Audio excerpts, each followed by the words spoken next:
Imagine si tu pouvais analyser 100 millions de posts Instagram en l'espace de quelques secondes et savoir ce qui fonctionne le mieux en matière d'engagement et de croissance. Ça te permettrait facilement de savoir quelles actions mettre en place pour cette année 2022 et atteindre tes objectifs sur Instagram. Eh bien, bonne nouvelle, puisque c'est ce qu'on va voir ensemble aujourd'hui dans cette vidéo. On va analyser ensemble un document qui a été partagé récemment par HubSpot et qui répertorie une analyse complète de plus de 100 millions de publications Instagram réalisées en 2021 et qui finalement va permettre de répondre aux questions qu'on se pose le plus souvent en ce qui concerne les hashtags, l'heure de publication, le format qui fonctionne le mieux et donc l'engagement, l'algorithme et surtout la longueur des légendes optimales. Mais avant de démarrer, j'aimerais rapidement te parler du document. Donc c'est un PDF de plus de 60 pages qui a été proposé par HubSpot, qui est un outil mondialement connu en ce qui concerne la gestion des réseaux sociaux. Et ce document répertorie finalement les résultats d'une analyse de plus de 100 millions de publications partagées par plus d'1 million d'utilisateurs. Et je trouve que c'est une mine d'or finalement en termes d'informations, parce qu'il y a tellement une analyse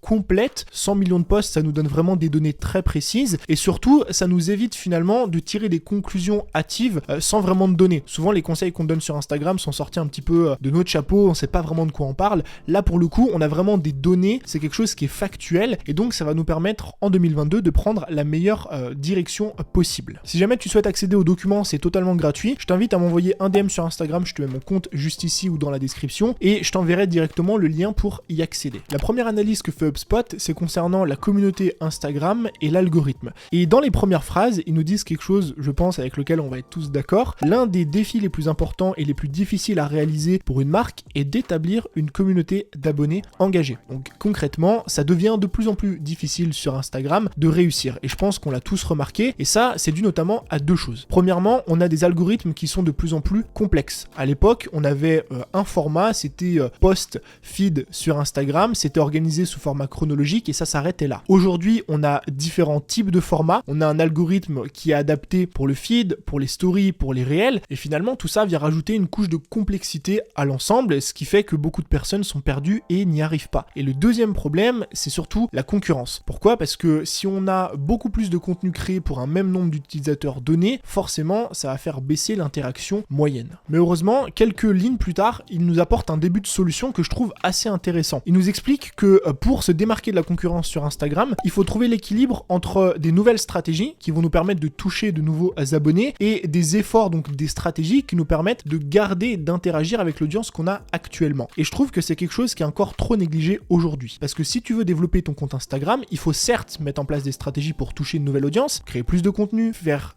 des réels, des lives, etc. Mais il faut aussi mettre en place des actions qui vont garder le lien avec la communauté que tu as déjà. Parce que si tu n'interagis pas avec la communauté que tu as, ça va devenir beaucoup plus compliqué de développer et de toucher une nouvelle audience. Et à la fin de cette première partie, ils nous donnent même les 5 bonnes pratiques que eux conseillent pour justement pouvoir faire face à toute cette concurrence et que je trouve très intéressant. La première pratique dont on a déjà parlé sur cette chaîne, c'est d'avoir un profil Instagram complet et optimisé. Je te mets en lien cette vidéo qui est toujours d'actualité et qui va te permettre justement d'optimiser tout ça. La deuxième bonne pratique, c'est de publier régulièrement du contenu de qualité. Pourquoi ? Parce que plus tu augmentes la fréquence de publication, plus ça va te permettre naturellement de toucher plus de personnes. Troisième bonne pratique, c'est d'interagir avec ton audience. Donc c'est ce qu'on disait précédemment, le fait de garder une proximité avec l'audience qui est déjà présente avant même d'aller chercher de nouvelles personnes. Quatrième bonne pratique, qui est pour moi sous-estimée aujourd'hui, c'est de collaborer avec des influenceurs et des marques partenaires. Pourquoi ? Parce que le fait d'utiliser le marketing d'influence, même si tu es une marque ou d'ailleurs que tu ne sois pas une marque, ça va te permettre justement de toucher une nouvelle audience et de croître plus facilement. Et la cinquième bonne pratique, c'est de varier les types de contenu. Comme on l'a dit, aujourd'hui, on a une complexité d'algorithmes et une complexité de formats qui fait que plus tu vas varier les formats, plus ça va te permettre finalement d'accélérer ta croissance et de pouvoir développer ton audience. La seule chose qu'il faut tirer de cette première partie, c'est que même si aujourd'hui c'est de plus en plus difficile de développer une audience sur Instagram, ça n'en est pas impossible et qu'il faut juste mettre en place les bonnes stratégies et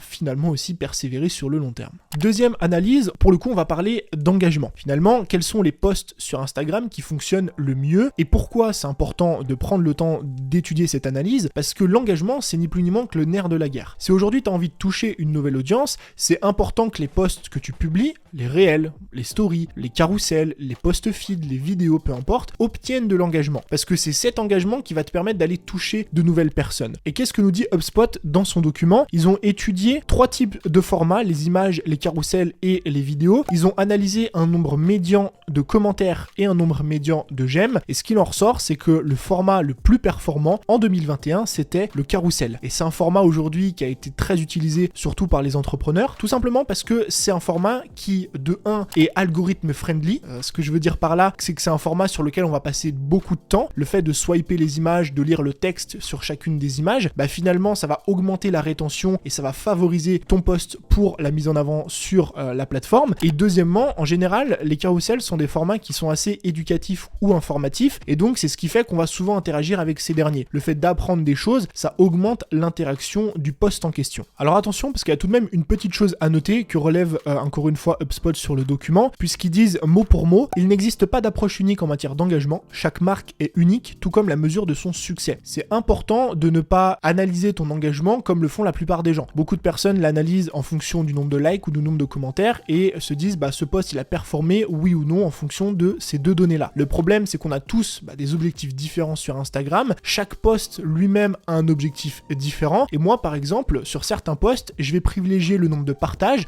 plutôt que le nombre de commentaires ou alors le nombre d'enregistrements plutôt que le nombre de partages. C'est bien important quand tu fais cette analyse là justement de reprendre en considération quel est l'objectif de ton compte, comment est-ce que tu mesures le succès de ton compte et comment est-ce que tu mesures même le succès de chacun de tes posts. Mais la donnée qui nous reste intéressante sur cette analyse, c'est quand même de se dire qu'en 2021, le post qui a le mieux performé en matière de likes et de commentaires sont les carousels. Ce qui veut dire que en 2022, il faut peut-être que tu te mettes à créer des carousels. Deuxième analyse, c'est concernant les légendes et je vais tout de suite rentrer dans l'introduction avec la citation de Later, qui encore une fois est un outil mondialement connu concernant la planification sur Instagram. Une légende Instagram de qualité doit capter l'attention des utilisateurs. Plus une personne passe de temps à lire le contenu d'un post et à interagir avec lui, meilleur est le référencement généré par l'algorithme de la plateforme. Et ça, c'est quelque chose qu'on sous-estime grandement. Pourquoi? Parce que plus une personne va passer de temps sur ton contenu, plus le contenu va être algorithme friendly, c'est ce que je disais précédemment, et plus il va être mis en avant. Donc c'est pour ça que les carousels fonctionnent très bien, et c'est aussi pour ça, comme on va voir dans l'analyse, que les légendes longues fonctionnent très bien. Donc si on regarde l'analyse, on voit que l'engagement médian augmente parallèlement à la longueur des légendes. Ce qui veut dire que plus une légende est longue, plus elle obtient d'engagement, avec un niveau optimal entre 1000 et 2000 caractères. Donc si aujourd'hui, littéralement, tu as envie d'obtenir plus d'interactions sur tes posts, il est conseillé de rédiger des légendes entre 1000 et 2000 caractères. Ces propos sont destinés à tout type